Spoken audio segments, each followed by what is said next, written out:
మీ అందరికీ శాలం. తప్పిపోయిన గొర్రెపిల్ల మీరేనా అను మా వీడియోను ఎంపిక చేసుకున్నందుకు మీకు నా ధన్యవాదములు. నా ఛానల్లో ప్రతి వీడియోలను సత్యమ విషయమై వివేచన చేయు వారి కొరకై లోతైన మర్మములతో కూడిన మీరెన్నడూ వినని క్రొత్త సంగతులను విడుచున్నారు. వినండి, వినిపించండి, వివేచించండి. సబ్స్క్రైబ్ బటన్ని ప్రెస్ చేయడం మర్చిపోకండి. మీకే విధమైన నష్టము ఉండదు. షేర్ చేయడం మర్చిపోకండి, మరొకరికి ఉపయోగపడును అని నా మనవి. టాపిక్లోకి వెళ్దాం. జాగ్రత్తగా వినండి, ఈ వాక్యమును పరిశీలన చేయండి. ప్రతి మాటను పరిశీలించవలసినటువంటి అవసరము ఉన్నది. మత్తయి సువార్త 18వ అధ్యాయం 11వ వాక్యం నుంచి 14వ వాక్యం వరకు. 11వ వాక్యం, మీకేమి తోచును? ఒక మనుషునికి 100 గొర్రెలుండగా వాటిలో ఒకటి తప్పిపోయినలా. 12వ వాక్యము, 99 కొండల మీద విడిచిపెట్టి తప్పిపోయిన దానిని వెదకడా. 13వ వాక్యము, వాడు దాన్ని కనుగొని ఎడల 99 గొర్రెలను గూర్చి సంతోషించినంత కంటే దానిని గూర్చి ఎక్కువగా సంతోషించనని మీతో నిశ్చయముగా చెప్పుచున్నాను. 14వ వాక్యము, అలాగనే ఈ చిన్న వారిలో ఒకడైనను నశించుట పరలోకమందున్న మీ తండ్రి చిత్తము కాదు.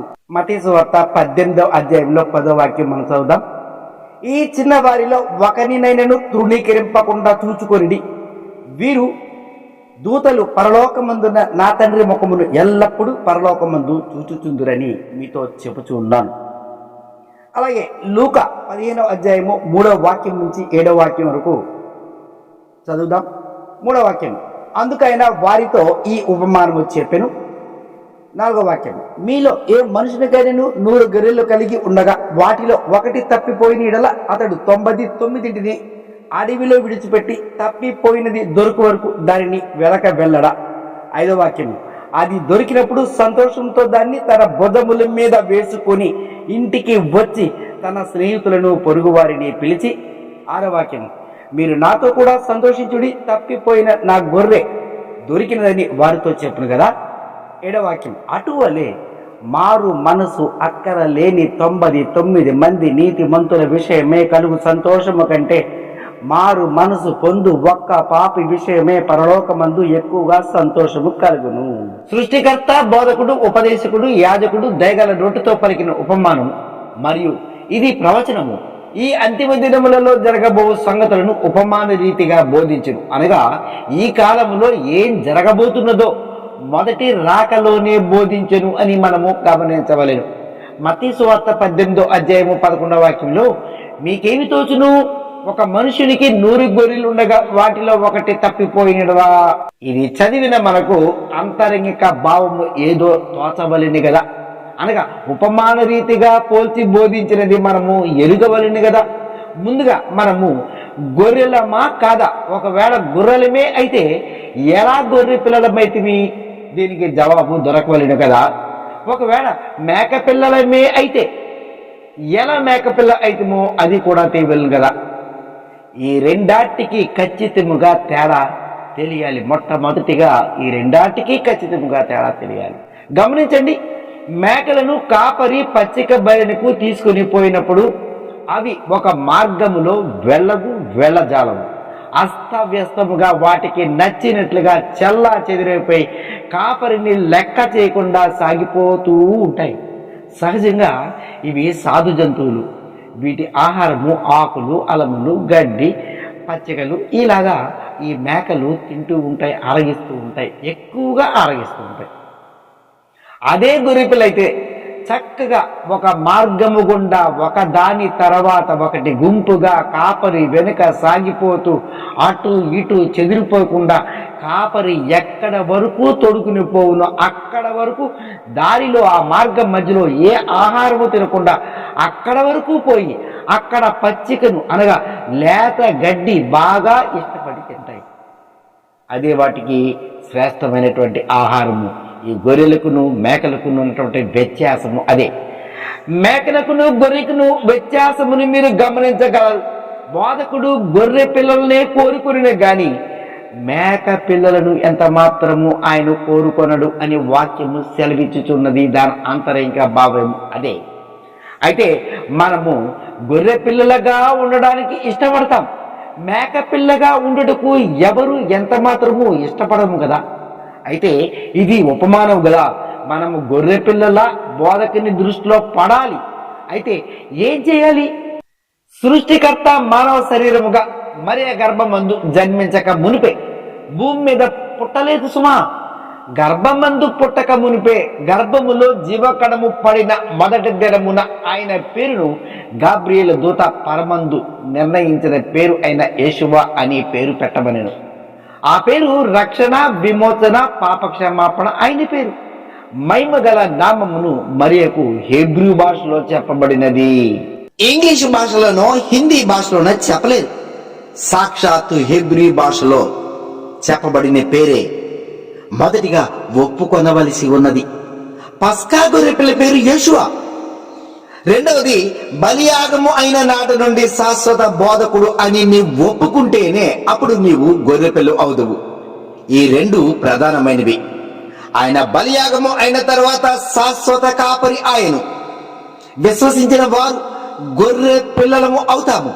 ఎప్పుడు ఆయన పేరు మరియు బోధకుడు ఆయనే అని నీవు ఒప్పుకుంటేనే, లేదా హిందీలోనో ఇంగ్లీషు భాషలోనో లాటిన్ భాషలోనో ఇలా రకరకాల భాషలలోనికి తర్జమా చేయబడిన పేరును ఏ పేరైతేనేమి అని నువ్వు కలిస్తే గొర్రె పిల్లవు కాజాలవు, నిశ్చయముగా మేక పిల్లవు అవుతావు. కారణము ఆయనను నీవు కాపరిగా అంగీకరించలేదు కావున. చూసారా, మేకలు ఆహారము కొరకు చక్కని మార్గంలో నడవక అస్తవ్యస్తముగా తోచిని విధముగా మందగా గుంపుగా ఏ విధముగా సాగిపోవో అదే విధముగా అన్య భాషలలో తర్జమా చేయబడిన అన్య నామమును మేక నామముతో సమాన పోలికగా అని భావించగలము. నీవు ఎంపిక చేసుకున్న మానవ బోధకులు మేకలను కాచు కాపరులై ఉన్నారు. కావున నీవు మేకవే అయితివి. కారణము అభిషక్తుడు బోధకుని పేరైన యేషువ నామమును బదులుగా యేసు, జీసస్, ఈసు అని వివిధ విధములుగా తర్జమా చేశారు. ఆ భాషకు ఆయన పేరు మారిపోయినది. ఆయన ఒక్కడే, ఆయన పేరు ఒక్కటే. ఇది గమనించాలి. క్రైస్తవ్యమును నేడు చూడండి, రకరకాల సంఘాలు ఎవరికి నచ్చిన విధముగా వారు బోధనలు చేస్తున్నారు. జనులు అవే వింటున్నారు. ఆ విశాల మార్గములు అలాగే సాగిపోతూ ఉన్నారు. జీవమునకు ఆహారము దొరకలేదు. మీకు జీవ గ్రంథము అర్థము కాకపోవుట చేతనే కదా మానవ సంఘ బోధకులను ఎంపిక చేసుకోలేరు. మానవ బోధకులు వెంటే పడ్డారు. అదే యేషువను బోధకుడిగా అంగీకరించిన ఎడల ఎంపిక చేసుకొని ఉంటే ఆయనే నీకు బోధించును కదా. ఆయన మృతుల సమాధిలో నుండి లేవకపోతే మనకు మానవ బోధకులు కావాలి, తప్పనిసరిగా మానవ బోధకులు కావాలి, తప్పదు. మరి ఆయన సజీవంగా లేచిన కదా, ఈనాటి వరకు జీవించే ఉన్నాడు కదా. మరి మనము నమ్మకపోతేనే కదా మానవ బోధకుల్ని ఏర్పరచుకుంటాం. వారి వెంట ఉన్నామంటే దీని భావము ఏమై ఉన్నది? ఆయన బోధించలేడు, జీవించి ఉండలేదు అనే అపనమ్మకము కలిగిన వారి వలె ఉన్నామని అర్థము. మేకలు ఏ విధముగా లక్షణములు కలిగి ఉన్నదో అదే లక్షణములు కలిగి ఉన్నారు. అస్తవ్యస్తంగా, క్రమము లేక, విచిత్ర బోధనతో అయోమయంలో ఉన్నారు. భుజించు ఆహారము క్షయమైనది. మీరేమి వినుచున్నారో, ఎలాగో వినుచున్నారో యోచించండి.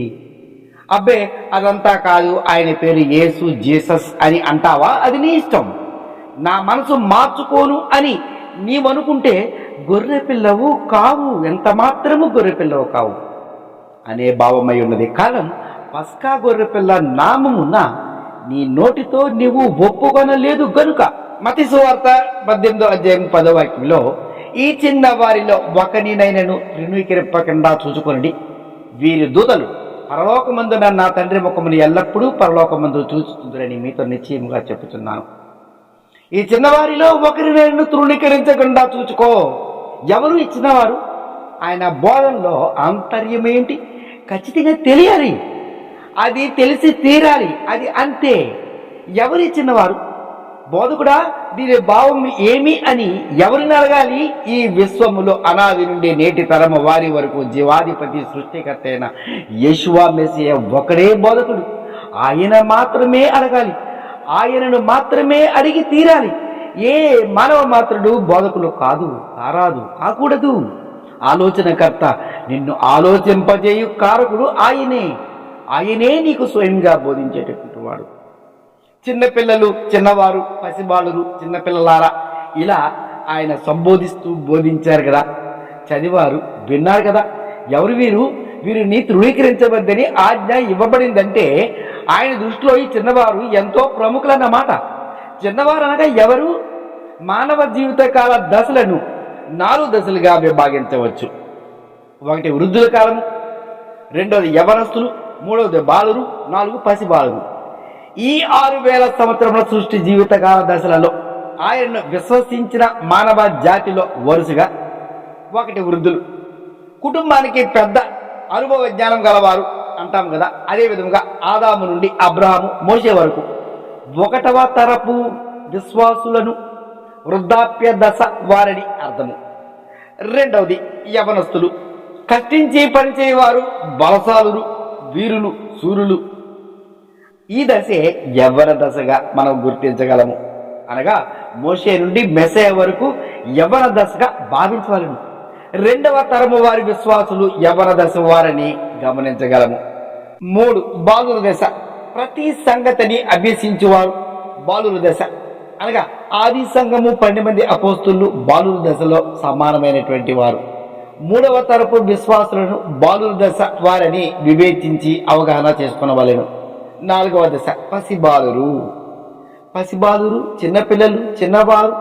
తల్లి బడిలో తల్లి వద్దనే, తల్లి తన చేతితో ఆహారము తినిపించు తల్లి వద్దనే నేర్చుకున్న దశ. అనగా ఈ అంతిమ దినములలో ఈ కాలమందు ఎందరూ ఆయన నామమును యెషువా అని, ఆయనే బోధకుడు అని, ఆయన బోధనలోని సారాంశము లేక గుణార్థమైన సంగతులు లేదా సత్యము మరియు సర్వసత్యమును విశ్వసించిరో వారే ఈ కాలమందు అబ్రాహాము సంతానంలో ఆఖరి తరము వారని. అనగా 4వ తరపు విశ్వాసులు చిన్నపిల్లలు, పసిబాలురు, చిన్నవారు దశ అని సంబోధించెను. ఈ చిన్నవారిని తృణీకరించవద్దని ఆజ్ఞాపించెను. ఎక్కడని కనుగొనవలెను?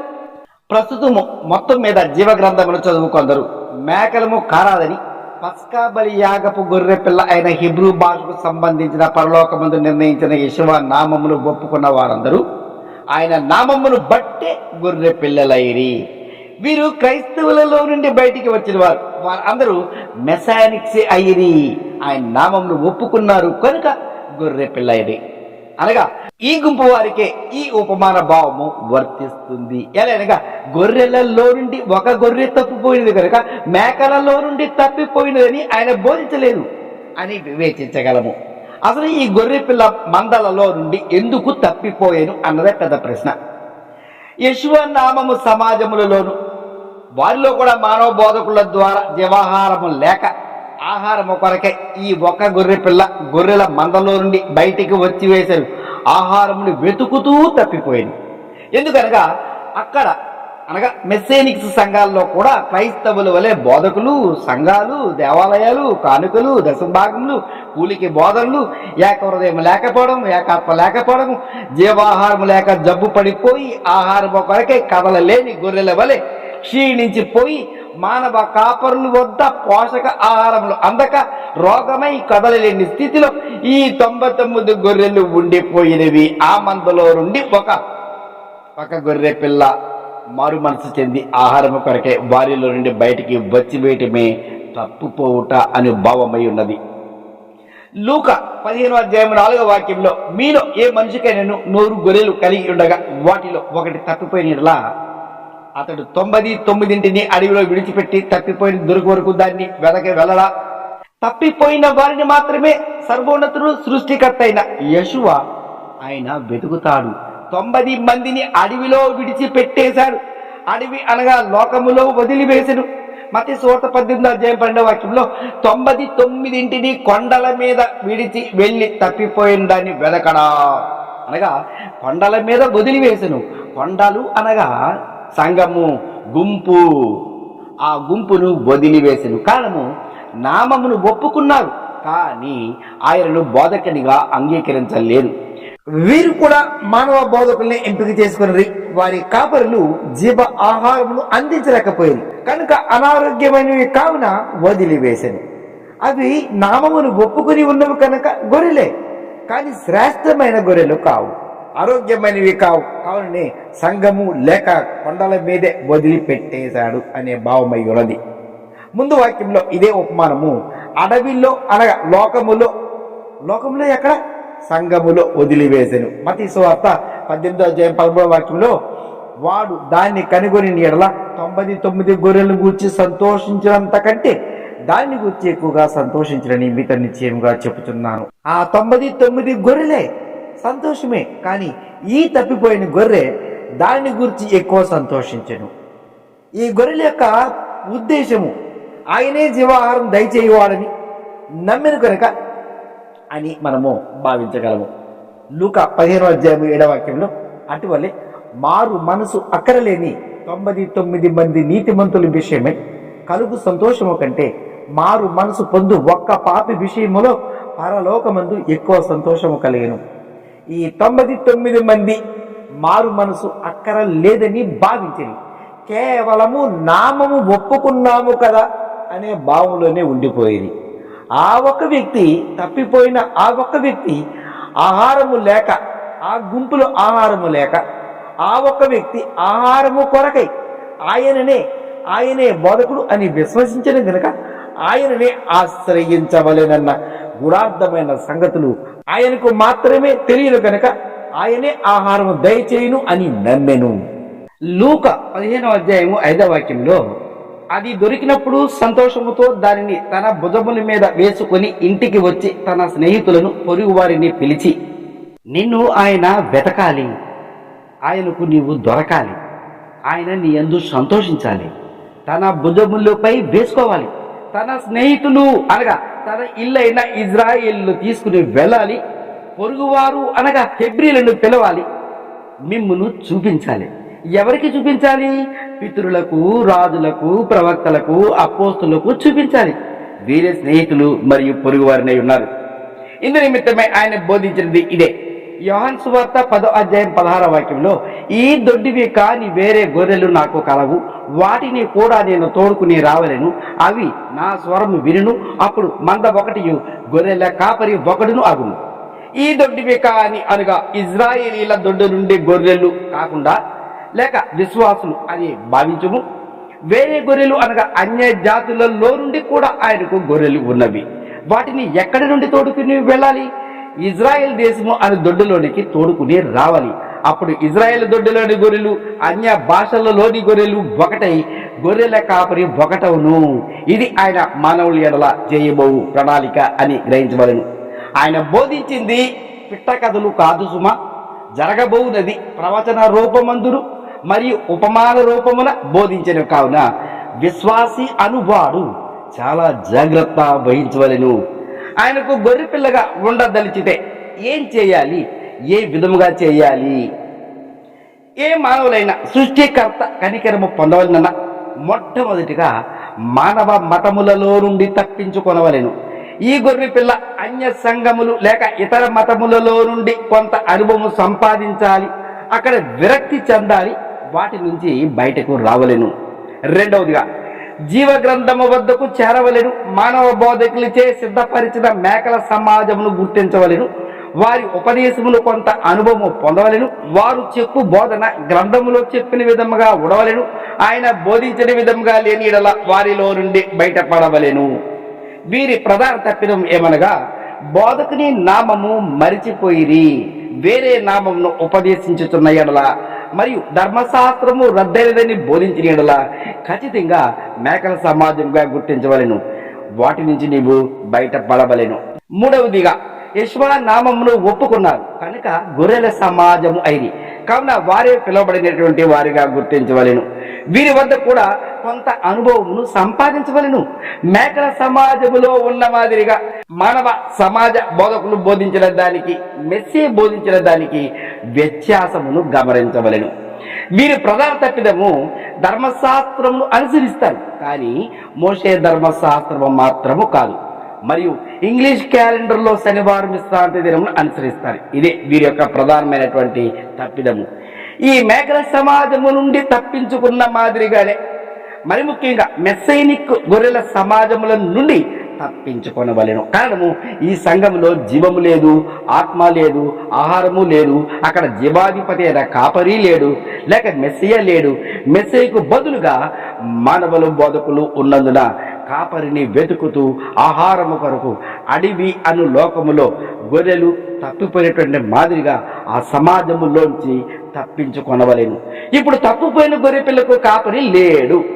నీవు తప్పిపోతివి కనుక ఆయన నిన్ను వెతుకుచూ నీ యొద్దకు ఆత్మరూపంలో దర్శించి నీకు జీవమును, జీవాత్మను, వెలుగును ప్రసాదించి నీకు ఉపదేశించి నీవు నడవవలసిన త్రోవను లేక మార్గమును చూపించును. అప్పుడే ఆయన నీకు కాపరిగాను బోధకునిగాను ఉండను. మరియు ఆయన కనికరము పొందవలెనన్న అనేక సంగతులు ఆయనచే బోధించవలెనన్న ఇదే మార్గమును అనుసరించవలెను. ఇందు నిమిత్తమే ఆయన ఉపదేశించింది ఇదే. మార్కు సువార్త 6:34 గనుక యేషువ వచ్చి ఈ గొప్ప జన సమూహమును చూసి వారు కాపరి లేని గొర్రెల వలె ఉన్నందున వారి మీద కనికరపడి వారికి అనేక సంగతులు బోధింపచేసెను. ఈ 100 గొర్రెల ఉపమాన భావం బట్టి అబ్రాహాముకి ఇచ్చిన వాగ్దానం మనపై ఆయన స్థిరపరచవలెనన్న ఇదిగో ఉపమానములో చెప్పిన మాదిరిగా నీ యందు నెరవేరవలసి ఉన్నది. ఇదే మాదిరిగా నీవు ఆయనను మహిమపరచవలసి ఉన్నది. నిర్ణయము నీదే. ఆయన ఈ విధముగా అనుసరించమని ఏనాడో బోధించెను. బోధించబడినది గ్రంథములో నీ ముందు ఉన్నది. నీవు చదవలేక వీరుటకు సంఘములో చేరి ఉన్నావు. మంచిదే, నీవు అనుభవం సంపాదించవలని కదా. నీకు చేత కానప్పుడు జీవాధిపతి, ఉపదేశకుడు, బోధకుడు, కాపరి అయినటువంటి యేషువను పిలిచిన ఎడల ఈ సంగతులు ఏమి అని ఆయననే అడిగిన ఎడల మనకి ఆయన ఉపదేశము చేసును. అడగమనెను కదా, అడుగుడి మీకు ఇవ్వబడును, తట్టుడి మీ హృదయ తలుపులు తెరవబడును. అప్పుడు నీవు ఆయనకు పరిశుద్ధ దేవాలయముగా ఉందువు. ఇంతవరకు తప్పిపోయిన గొర్రె పిల్ల అది మీరేనా అను మా వీడియోను వీక్షించినందుకు మీకు నా ధన్యవాదములు. Shalom shalom shalom.